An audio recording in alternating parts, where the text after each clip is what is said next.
Thank you so much for joining us for another edition of All Angles. I'm Dion Jackson Miller, and as always, a very special welcome to our viewers on onespotmedia.com. Well, education is, of course, a big thing for all of us, and there are many thoughts and ideas as to how we can get better educational outcomes, how we can help our children do better in school. One of the most controversial ones, perhaps, has to do with the use of Jamaican, the Jamaican language, or Patwa. Do we use Jamaican in our schools? Should we teach in Jamaican? Should there be some kind of formal way in which it's incorporated into the educational system? Long been a discussion. We're going to find out where we are on it this evening. And we have with us coordinator at the Jamaican Language Unit at the University of the West Indies, Dr. Michelle Kennedy. Also with us, veteran broadcast and communications consultant Rodney Campbell. And with us as well, retired educator Esther Tyson, and we certainly thank you all so much for joining us. Rodney Campbell, I want to start out with you because this is something that you have an issue with. Tell me why. All right, and let me just put it out there. Having an issue with Patwa being promoted in the educational system has nothing to do with a disrespect for the language, or trying to make it seem as if, oh, you know, let's turn our back on it. Frankly, I think we can't afford to look at education the way we look at housing. We can't take education and decide that we want to have low-income housing and uptown and decide, okay, shelter is the key, but there are fundamental differences between low-income housing, the structures of it, the way it's designed, and what it caters for, compared to what we consider to be the great urban look. Education, we can't afford to now place a kind of frame within which we teach one set of people, because whether we like it or not, we're not addressing Patwa in schools across the board. This is not an, oh, it's a good idea for Immaculate and Campion and what have you. This is an issue of looking at schools that are, and persons who are underperforming and ways to compensate. So instead of trying to make sure that we lift and go up, we're saying, okay, let's find a way to divide it. And that's just how I look at it. I cannot see that the standard of ensuring that we get what we want is putting some people downstairs and finding a formula for them while others exist upstairs. The downstairs would be the use of Patwa?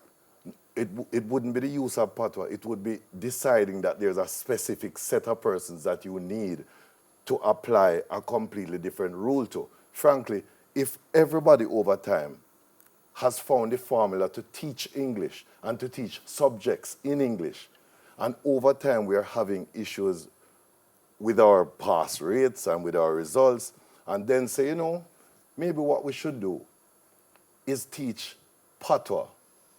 That way, no, I mean... All right, just before I got to my other guests who will be able to respond and give their views, but let me ask you, just accepting for a moment your premise, yes, for the sake of argument, but in your premise is inherently an acceptance of the fact that some of our children are underperforming. So clearly what we're doing, would it be fair then to say that what we're doing now isn't working for those students? It is fair to say that the teaching applications, yes, don't necessarily now have to, it's almost like we're not trying to find a different engine to put in a answer me though. Is it fair then to say that what we're doing isn't working? Because a number of our children, a large number, are underperforming. The persons we have doing it, I don't believe that they're getting it done right. So would it then be problematic to say that if there is a different approach that could help those children, just accepting your premise for a moment that you're not talking about a universal standard, why would that be problematic? If this different approach is going to lead our underperforming students to perform better, why would that be problematic? If we get them to perform better, Dion, that's great. Is it going to give me optimum performance out of these students in the same way? See, I'm fine if I can now have an understanding that, guess what, I can take a set of students and implement teaching Patwa to them and know, not that I'm going to take a 30% student to 60 and say, there it is, it has worked. What I want to see is whatever method is used to get people to perform at optimum. Change the way you teach the English, change the way you teach subjects generally. But if you're going at the base and saying, you know what, we have to completely divert and go in another direction and say, okay, that is what's going to work. Show me, little from this. All right, well, show me, little from this, that I'm going to start getting A students. Okay. Before I go to Dr. Kennedy, Esther Tyson, you've worked in education for years. Yes. What's your view on this? Well, I've always felt that we need to be teaching English as a second language in our Jamaican classrooms. Tell me what that means. That means that we accept that Jamaican Creole is our mother tongue.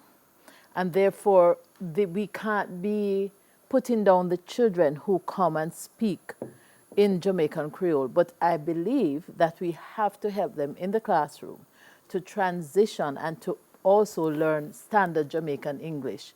So my concern is that many teachers do not know, a number of them, how to use standard Jamaican English. And my other concern is that there is such a variation of Jamaican Creole, that which form are we going to standardize and accept? Is it the Basilic that we have down in St. Elizabeth, or the Mesolec that we use in Kingston? There are so many variations, and you have so many other things now added to it. You have the dancehall lingo. You have the language that's now being used on social media. So what is going to be the guideline? You know, what are the standards that we're going to use in all of this? We need to be able to communicate with the outside world, and there has to be a language that we use to do that. And therefore, the standard Jamaican English is what we need to push our teachers to help our children to understand and eventually to use and be adept at using. Yeah, Right. That's my position on the matter. All right, let me bring in Dr. Kennedy here now and ask her why you academics up at UA are trying to come up with this approach that's going to isolate our children in an English-speaking world. All right, so that's a huge presumption, first of all, that it would isolate children. But what the approach that you are speaking about is bilingual education, right? Is that the approach? Well, I'm asking you what it is you're Okay, going to be putting all forward, right. because Right. a lot of we've been having this discussion for a while now, and I know a Right. lot of Jamaicans are concerned that what is going to happen is that we're going to end up with children who cannot speak English properly, that we're elevating, quote unquote, Patwa into a situation where we're all going to we have a bunch of kids who speak only Patwa and can communicate in English, and who therefore will be at a significant cultural, competitive business advantage when dealing with the outside world. I know that is a main concern of many of our people. Correct, Rodney? I subscribe to that, but even that, you know, Dion. Sorry, I'm going to come back to you. I Yeah, we promise. use words. But- we use words wrongly sometimes. But go ahead. with communication. Right. Go So ahead. I think that's actually a huge misperception about what it is our goals are. The goal is not to elevate Patwa and therefore to sideline English at all. So the idea is not to disadvantage our children. It's not a matter of, if we promote Patwa, that means automatically that English is going to suffer. So this is a misperception, I think, that that has been existing for a while. What is your goal? Okay, the goal, right, the goal is to honor the mother tongue, to honor the speakers of the mother tongue, to allow them to honor themselves by validating Patwa as a language, and to teach English as a second language. in the schools. So the outcome would be what? So The when my child goes through the system that you'll be describing to us in a little while, that you're proposing, when my child leaves fifth form, what would be that child's status in terms of speaking languages? That child's status would be as a speaker of Jamaican English, who has, as many would, Patwa as their native language. May I ask a question here? Certainly. And I appreciate exactly what you've said. Am I to now believe, as you say, let us elevate Patwa, not at the risk or detriment to the Jamaican English language? Right. What exactly is the benefit of this Patwa to English? All right, so the proposal would be to take the students where they are at. And where they are at is that they have mastery, they have native speaker competence in a language. So they know a language.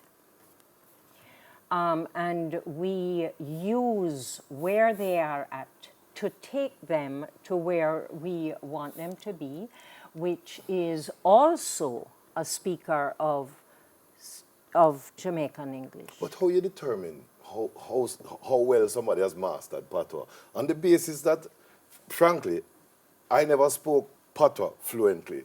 Well, I never got into it until I was about 10 or 11, which suddenly makes me not a speaker of the mother tongue and possibly not really Jamaican in its sense.